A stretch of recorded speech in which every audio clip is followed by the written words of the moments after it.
बारिश में काली बहू हो गई न्यारी। अरे कहाँ रह गए सब, जल्दी आओ, मेरी बहू आ गई है कितनी सुंदर है मेरी बहू रानी, कहीं से मेरी ही नजर ना लग जाए। लेकिन ये यश कहाँ रह गया? पूरी शादी में भी मुझे कहीं नहीं दिखा। पता नहीं पापा, शायद अपने दोस्तों के साथ हो।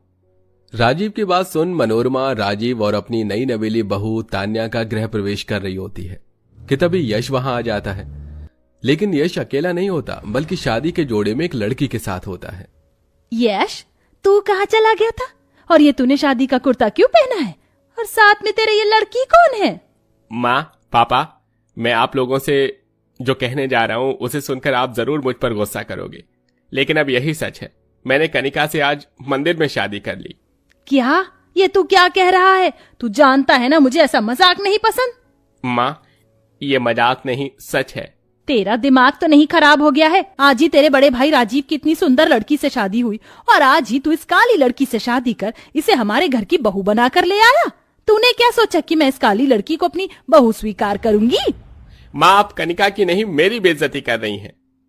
दोनों माँ बेटों को लड़ता देख रामदेव, अरे बस भी करो मनोरमा, जो होना था सो हो गया, अब हम उसे बदल नहीं सकते।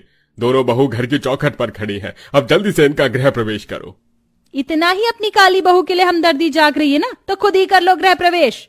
मनोरमा अपनी गोरी बहू तान्या का गृह प्रवेश करती है और उसे अंदर ले जाती है। वहीं बेचारी कनिका यूं ही खड़ी रह जाती है। अरे फिक्र मत करो कनिका बहू, अभी तेरा ससुर जिंदा है। ससुर होकर भी रामदेव अपनी बहू कनिका का गृह प्रवेश करता है, जिसके बाद यश कनिका को अपने कमरे में ले जाता है। क्या हुआ कनिका, परेशान लग रही हो? अभी जो बाहर हुआ उसे आपने देखा नहीं क्या? मुझे तो बहुत डर लग रहा है। क्या माँ जी कभी मुझे अपनी बहू के रूप में अपनाएंगी? थोड़ा मुश्किल तो है, लेकिन मैं अपनी माँ को अच्छे से जानता हूँ। एक ना एक दिन उनके दिल में तुम्हारे लिए प्यार जाग ही जाएगा। यश और कनिका काफी समय से एक दूसरे को पसंद करते थे, लेकिन कनिका के काले होने की वजह से यश जानता था कि उसकी माँ की शादी के लिए हाँ नहीं करेंगी। इसीलिए यश घर में किसी को बिना बताए कनिका से शादी कर लेता है। अपने पति रामदेव के कहने पर मनोरमा कनिका को इस घर में रहने की इजाजत तो दे दी, लेकिन मनोरमा कनिका को बिल्कुल भी पसंद नहीं करती थी। ऐसे ही शादी का दिन गुजरता है और आज दोनों काली गोरी बहू की पहली रसोई की रस्म होती है। कल तो गृह प्रवेश के वक्त इतना सब कुछ हो गया कि माँ जी से बात करने का मौका ही नहीं मिला, लेकिन कोई बात नहीं। आज अपनी पहली रसोई की रस्म में माँ जी को इतने अच्छे अच्छे पकवान बनाकर खिलाऊंगी ना कि माँ जी अपना सारा गुस्सा भूल जाएंगी। कनिका अपनी पहली रसोई की रस्म के लिए किचन में खाना बनाने जा रही होती है कि तभी मनोरमा अपनी गोरी बहू के साथ वहां आती है। वहीं रुक जा, खबरदार जो अपने ये काले कदम तूने मेरी रसोई में रखे तो। आखिरकार कोई इतना काला कैसे हो सकता है? ये तो गलती से इंडिया में पैदा हो गई। मेरे अकॉर्डिंग तो इसे अफ्रीका के किसी जंगल में पैदा होना चाहिए था, बिल्कुल उनकी तरह जो लगती है। तेरी हिम्मत कैसे हुई मेरी रसोई में जाने की? माँ जी, आज मेरी पहली रसोई की रस्म है, इसलिए ना। अगर इतना ही पहली रसोई का रस्म करने का शौक है तो बाहर जाकर आंगन में बैठकर खाना बना, लेकिन खबरदार अगर तूने मेरी रसोई में कदम भी रखा तो इस रसोई में सिर्फ मेरी तान्या बहू ही खाना बनाएगी, ना कि तू। इतना कहकर मनोरमा अपनी गोरी बहू को लेकर किचन में चली जाती है, जिसे देख बेचारी कनिका आंगन में जाकर आसपास पड़ी मिट्टी से घर की दीवार के सहारे चूल्हा बनाने लगती है और छोटी छोटी लकड़ी को इकट्ठा करके चूल्हा जला देती है और अपने पति से खाना बनाने के लिए थोड़े से बर्तन और सामान मंगवाकर अपनी पहली रसोई की तैयारी करने लगती है। लेकिन तभी अचानक मौसम बिगड़ता है और बारिश शुरू हो जाती है। हे भगवान, ये क्या? ये आंगन में चूल्हे पर खाना बनाना क्या पहले कम मुश्किल था कि तूने अब ये बारिश भी कर दी। अब इतनी बारिश में मैं खाना कैसे बनाऊं? कनिका सिर पर पन्नी ओढ़कर बारिश से बचते बचाते आटा गूंथने लगती है, लेकिन तभी उसके आटे के अंदर बारिश का पानी गिरने लगता है। यहाँ तो आटा गूंथना ही इतना मुश्किल हो रहा है, न जाने खाना कैसे बना पाऊंगी। लेकिन मैं इतनी जल्दी हार नहीं मान सकती ना। कनिका हार ना मानकर जैसे तैसे करके आटा गूंथती है कि तभी बारिश की वजह से बार बार उसका चूल्हा बुझ रहा होता है।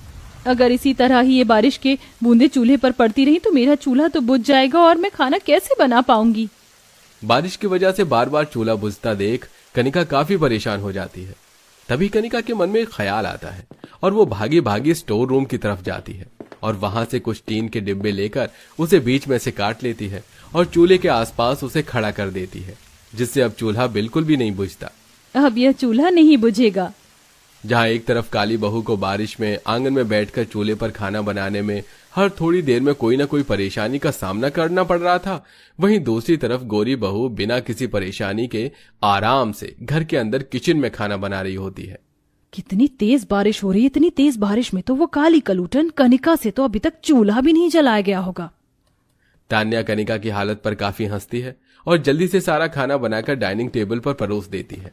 लेकिन वहीं कनिका भी हार नहीं मानती और जैसे तैसे कर बारिश में खाना बनाकर सभी को परोसती है, जो सभी को काफी पसंद आता है। अरे वाह कनिका, तेरे हाथों में तो माँ अन्नपूर्णा का वास है। वही वाह, कितना बढ़िया खाना बनाया है तूने। इसे कहते हैं सर्वगुण संपन्न बहू। अब क्या इस काली के ही खाने की तारीफ करोगे? तान्या बहू के हाथ का भी तो खाना खाओ। पापा गलत नहीं कह रहे माँ, कनिका ने खाना सच में बहुत अच्छा बनाया है और तान्या तो बस ये पास्ता और नूडल्स बनाई है, हम तो ये डेली ही खाते हैं। माँ जी आपके लिए खीर बनाई है, ये बता रहे थे आपको खीर बहुत पसंद है, ये लीजिए। तेरे इन काले हाथों की खीर खाने से अच्छा है कि मैं जहर खा लूं। इतना कहकर मनोरमा उसे खीर की कटोरी को जमीन पर फेंक देती है और अपनी गोरी बहू के साथ मुंह बनाकर अपने कमरे में चली जाती है। शादी के बाद जहां मनोरमा अपनी गोरी बहू को रानी की तरह रखती है, वहीं काली बहू को नौकरानी की तरह, और काली बहू की रसोई भी अब हमेशा के लिए आंगन में ही कर देती है। उस दिन तो तूने अच्छा खाना बनाकर पूरे घर को इम्प्रेस कर दिया, लेकिन आज देखती हूँ तू कैसे खाना बना पाती है। बाहर हो रही बारिश का फायदा उठाकर तान्या चुपके से कनिका के चूल्हे के पास जाती है और पन्नी में रखी हुई लकड़ियों को निकाल कर बाहर रख देती है, जो देखते ही देखते भीग जाती हैं। और थोड़ी देर बाद कनिका जैसे ही खाना बनाने के लिए जाती है, भगवान ये क्या, सारी लकड़ियां तो भीग गई, अब मैं खाना कैसे बनाऊं? चूल्हा सूखने में तो काफी वक्त लगेगा, लगता है आज पूरा दिन भूखा ही रहना पड़ेगा। कनिका की बात सुन तान्या मन ही मन काफी खुश होती है और कनिका को परेशान करने के लिए दोनों सास बहू काफी सारे प्लान बनाती हैं। अरे तान्या बहू जल्दी कर, कहीं वो कनिका की बच्ची आ गई तो परेशानी खड़ी हो जाएगी। हाँ माँ जी बस हो गया, चलो चलते हैं। तान्या मनोरमा कनिका के खाना बनाने वाले बर्तन और मसाले के डिब्बों को चुपके से ले जाती है। इसी के साथ तान्या जानबूझकर हथौड़े की मदद से कनिका का मिट्टी का चूल्हा भी तोड़ देती है। घर का सारा काम खत्म कर अब कनिका खाना बनाने के लिए जैसे ही आंगन में जाती है तो ये सब देख उसकी आंखों में आंसू आ जाते हैं। मैं जानती हूँ ये सब कुछ माँ जी और तान्या ने किया है, लेकिन आखिरकार कब तक ये सब चलता रहेगा? मेरे काले रंग को लेकर वो लोग मुझसे कितनी नफरत करेंगे। सब चीज जानकर भी कनिका अपनी सास और तान्या से कुछ नहीं कह पाती और मजबूरन इन सभी चीजों को बर्दाश्त करती है।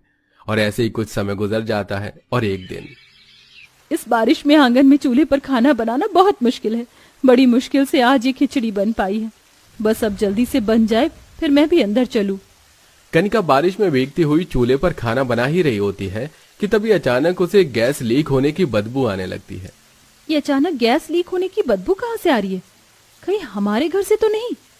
घर के अंदर बनी किचन की खिड़की के बैक साइड पर ही बाहर कनिका का चूल्हा बना हुआ था, जिसके चलते उसे आसानी से गैस लीक होने की बदबू आने लगती है। कनिका भागती हुई जैसे ही घर के अंदर जाती है तो देखती है कि तान्या किचन में खाना बनाने के लिए गैस ऑन कर रही होती है और वो उसका हाथ पकड़ लेती है। तेरी हिम्मत कैसे हुई अपने इन काले हाथों से मुझे छूने की? तान्या जो भी कुछ कहना है बाहर कह लेना, लेकिन अभी चलो यहाँ से। कनिका जबरदस्ती तान्या को किचन से बाहर ले जाने लगती है कि तभी अचानक गैस लीक होने की वजह से किचन में ब्लास्ट हो जाता है, जिसमें तान्या को तो कुछ नहीं होता, लेकिन कनिका का एक हाथ और आधा चेहरा जल जाता है। सभी लोग कनिका को अस्पताल लेकर जाते हैं, जहां डॉक्टर काफी देर तक कनिका का ट्रीटमेंट करता है। देखा भाभी, आप जिस कनिका के काले रंग से नफरत करते थे, आज उसी कनिका ने आपकी सुंदरता को जलने से बचाया।